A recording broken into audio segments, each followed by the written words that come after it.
Okay, so yeah, I just read off the last game recap how you guys just knocked down some really big threes down the stretch. I mean, how does that make you feel where guys are performing when the pressure's on in this conference season?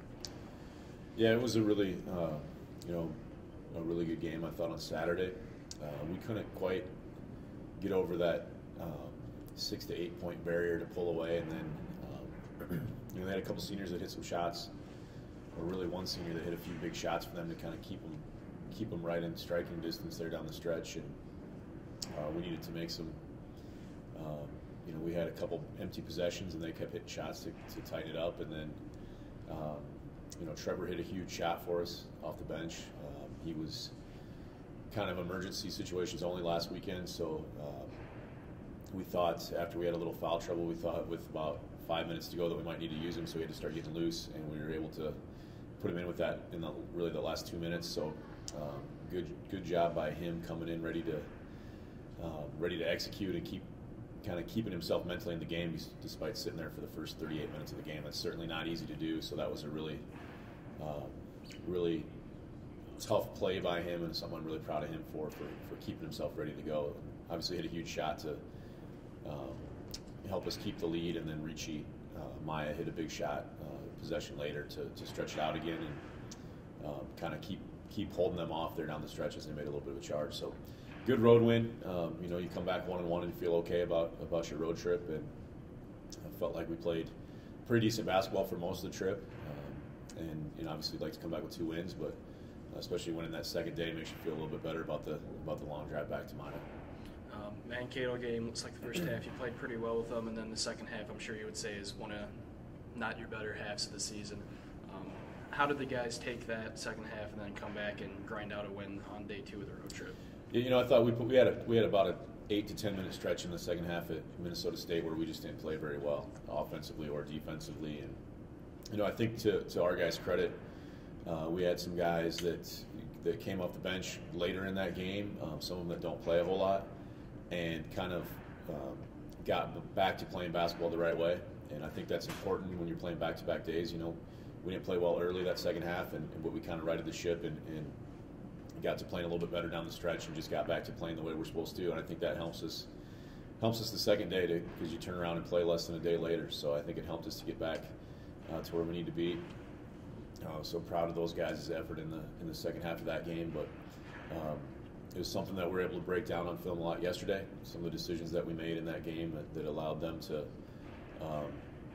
really allowed them to capitalize. They hit a lot of shots in that stretch, but a lot of that was what we did on the defensive and the offensive side of the basketball. So,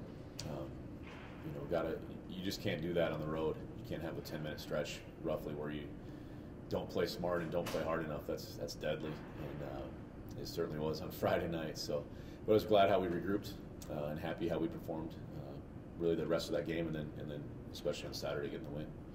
With Mary one game ahead of you, and looks like they might have the tiebreaker if you guys end up tying conference record, does that put a lot of pressure on you and the guys to win games even more down the stretch here? Yeah, I mean, obviously you want to win, but we've got 10. It's kind of just the halfway point in the league, so we're about halfway done. So there's a ton of basketball left, to finish up. And the interesting thing about us and Mary's, with us 2 teams, we play the same teams down the stretch as a travel partner. So that's you kind of know who they're playing because obviously they're playing the other team, and I'll see a lot of their film after that first game each week, watching them play the team that we're playing on Saturday night. But with 10 to go, there's so much that could happen. We could finish 9 games ahead of them, or we could finish 11 games behind them. So there's too much really to worry about for that. We just got to keep winning as many games as possible, and keep finding ways to get those road splits, and then find some ways to get some sweeps at home. And last time we've had that road split, we came back and didn't play well and lost a couple close games here. So now that we're back home in the Dome, we've got 6 of those last 10 at home, which is nice for us, and we've got to defend our home court and get on a little bit of a roll here. How about Meiji and Crimson? What do you know about them? Both playing some pretty good basketball right now. We had Sioux Falls and Southwest Minnesota State, who are 2 of the hotter teams in the south side of our conference, and I thought all 4 of those games were really close games, and really down to the wire. So those 2 teams are playing pretty well and have beat some of the better teams in our league.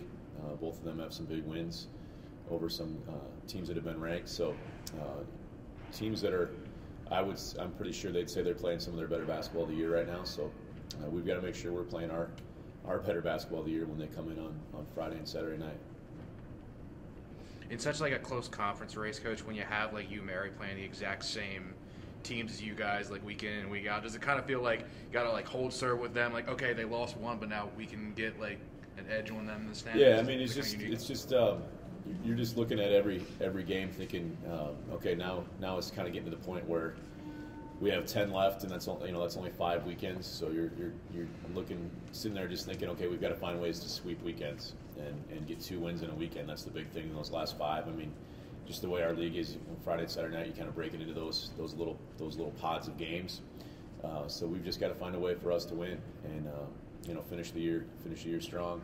Can't really worry about what anybody else is doing. We'll figure out where that's at. We don't have any control of that anyway, whether it's whether it's Crookston, whether it's Bemidji, whether it's Mary, whether it's St. Cloud State. Those teams will win and play their games and win and lose on their own. So we'll just worry about Minot State and try to figure out the best way to get some sweeps. And out of those 5, you put together 3-4 sweeps and you're feeling really great about where you're at. But we've got to find a way to get those two win weekends.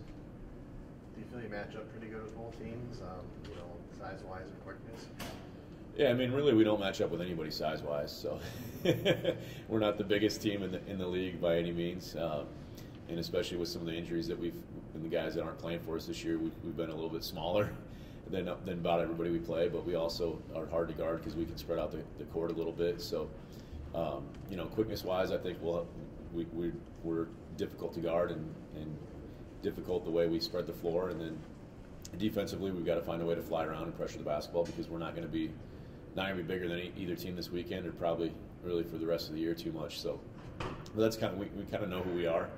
We've been pretty consistent, really, in who we are the whole year. The problem has been that the consistency on the defensive end of the floor hasn't been the type of consistency that I'd like. It's been the consistency where we've struggled a little bit on that side, and that's something that we've got to get fixed. Certainly, we held Concordia to a little bit lower field goal percentage and get the victory. Obviously, we've got to start holding teams in the low 40s to get those wins, because you can't just outscore everybody, and you can't shoot 55% every night. And offensively, for the most part, we've been pretty good on the year, and defensively, we've been still trying to find our way a little bit to limit teams. Some of them have been big teams that have given us trouble. Some of them have been smaller teams that spread the floor and shoot a lot of threes that have given us trouble. So we've got to get that end of the floor locked up, and it's just kind of a day in and day out effort, and a Friday and Saturday night execution type thing for us. And I do know we're getting better on that end. I do know that we're seeing some results a little bit on that end, but if we're going to, as I mentioned before, if we're going to sweep weekends, we got to look on Friday night and Saturday night and see 2 teams that shot 41% or 43%, not 48, 49, 50%. And if we do that, then we'll give ourselves a chance, I think.